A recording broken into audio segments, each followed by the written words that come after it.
Welcome to అర్ణ moral stories. ఈ రోజు మరొక మంచి స్టోరీ వచ్చేసాను. మరి స్టోరీలోకి వెళ్ళిపోదామా?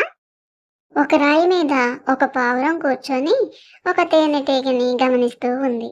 తేనెటీగ కష్టాన్ని చూసిన పావురం ఈ విధంగా అంటుంది. అయ్యో తేనెటీగ, నువ్వు కష్టపడి తేనెని అంత సంపాదించి పోగేసిన తేనెను మనిషి తీసుకెళ్ళిపోతాడు, నీకు బాధగా లేదా అని అంటుంది పావురం. దానికి తేనెటీగ నవ్వి ఈ విధంగా అంటుంది. తేనె సంపాదించడం ఒక కళ.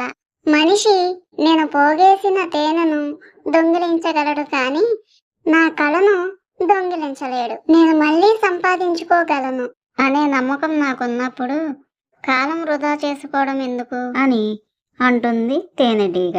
చూసారు కదా ఫ్రెండ్స్, మనిషి మన దగ్గరున్న డబ్బును దొంగిలించవచ్చు, కానీ మన దగ్గరున్న చదువుని, మనకున్న శక్తిని, బలాన్ని దొంగిలించలేరు. ఫ్రెండ్స్, ఈ స్టోరీ కనుక నచ్చితే నా ఛానల్ని సబ్స్క్రైబ్ చేయండి, షేర్ చేయండి, లైక్ చేయండి.